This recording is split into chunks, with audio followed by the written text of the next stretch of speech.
हर हर महादेव। मैं आप सबका मैजिकल माइंड मैजिकल यू में वेलकम करती हूँ। आज हम बात करेंगे शब्दों की, वही शब्द जो हम अपने लिए बोलते हैं और दूसरों के लिए बोलते हैं। हम जो भी शब्द बोलते हैं उन शब्दों में एक दैवीय शक्ति होती है और ये हमारे लिए जादू की तरह काम करती है। आप सबने तो सुन ही रखा होगा, बुजुर्ग कहते थे शुभ शुभ बोलो। वो कहते थे कि दिन में किसी एक समय पर हमारी जीवा पे सरस्वती माँ बैठी होती हैं और उस समय हम जो भी बोलते हैं वो सच हो जाता है। इसलिए वो हमेशा कहते थे शुभ शुभ बोलो।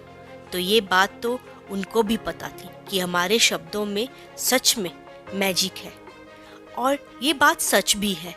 हमारे शब्दों में सच में जादू है, चाहे फिर वो शब्द नेगेटिव हो या पॉजिटिव। जैसे भी शब्दों का यूज हम बार बार करते हैं वैसे ही रिजल्ट हमें मिल जाते हैं। चाहे अगर हम बार बार पॉजिटिव बोलेंगे तो हमें पॉजिटिव रिजल्ट मिलेंगे और अगर हम बार बार नेगेटिव बोलेंगे तो हमें नेगेटिव रिजल्ट मिलेंगे। तो ये सब हम सबके हाथों में है कि हम कौन से शब्दों का यूज करके अपनी जिंदगी को संवारें।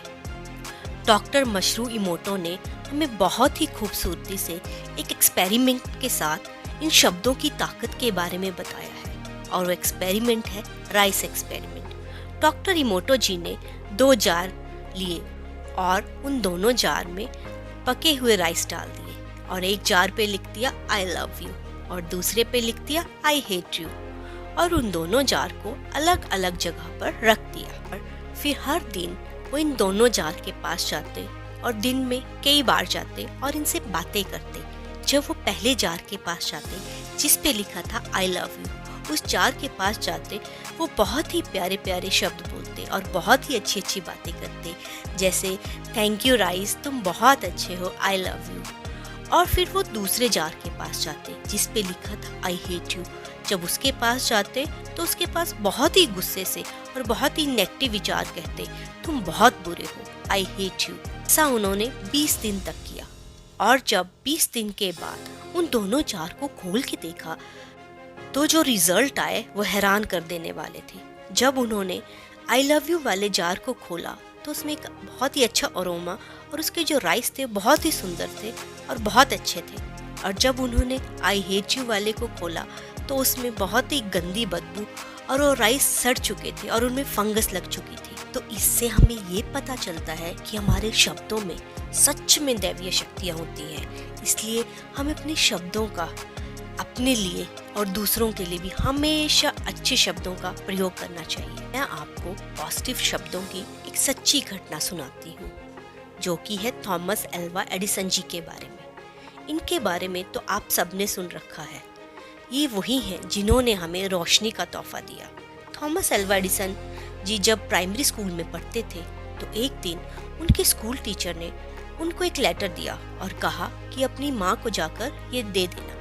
जब एडिसन जी ने यह पत्र अपनी माँ को दिया तो वह पत्र पढ़ते पढ़ते रो पड़ी और माँ को रोता देखकर एडिसन जी ने पूछा कि ऐसा क्या लिखा है कि आप रो पड़ी माँ। तो माँ ने बहुत ही प्यार से कहा, बेटा ये तो खुशी के आंसू हैं।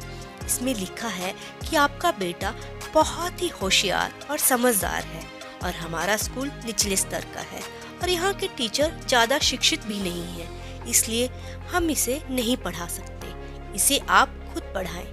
एडिसन जी इस बात को सुनकर बहुत खुश हुए और वो घर पर ही अपनी माँ से पढ़ना और लिखना और सीखना उन्होंने शुरू कर दिया और कई साल बीत गए। वो पढ़ लिख कर एक बहुत बड़े वैज्ञानिक बन चुके थे। उनकी माँ उन्हें छोड़कर इस दुनिया से जा चुकी थी। एक दिन एडिसन जी पुरानी यादों को ढूंढ रहे थे, तलाश कर रहे थे। तो उस ढूंढते वक्त उन्हें वो पत्र मिला जो उनके टीचर ने उन्हें दिया था। जैसे ही एडिसन जी ने वो पत्र पढ़ा, एडिसन जी अपनी आंखों से आंसू रोक नहीं पाए क्योंकि उस पत्र में लिखा था कि आपका बच्चा दिमागी तौर पे बहुत कमज़ोर है और इसे स्कूल ना भेजें, हम इसे नहीं पढ़ा सकते।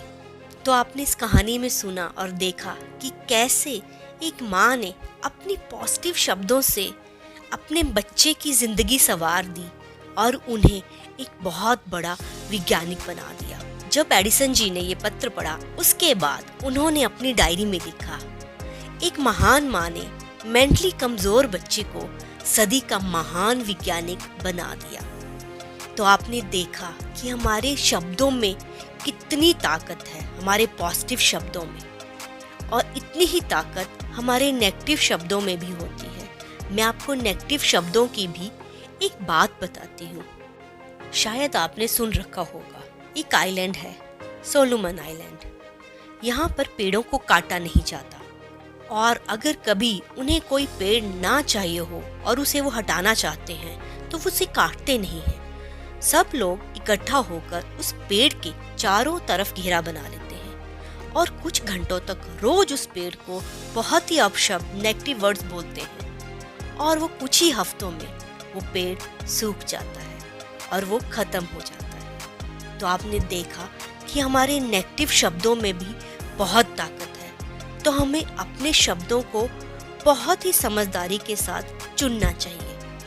तो इन सब से हमने सीखा कि हमारे शब्दों में सच में जादुई ताकत है। तो हमेशा हमें अपने लिए और दूसरों के लिए पॉजिटिव शब्द ही बोलने चाहिए ताकि हमें पॉजिटिव रिजल्ट मिल सके। तो change your word, change your life. अपने शब्दों को बदलें और अपनी जिंदगी में बदलाव देखें, पॉजिटिव बदलाव। और आप समझ सकते हैं कि अब आपको क्या करना है। मैं तो सिर्फ यही कहूँगी कि शुभ शुभ बोलो। तो आज के लिए इतना ही। मैं आप सबका तहे दिल से धन्यवाद करती हूँ। हर हर महादेव।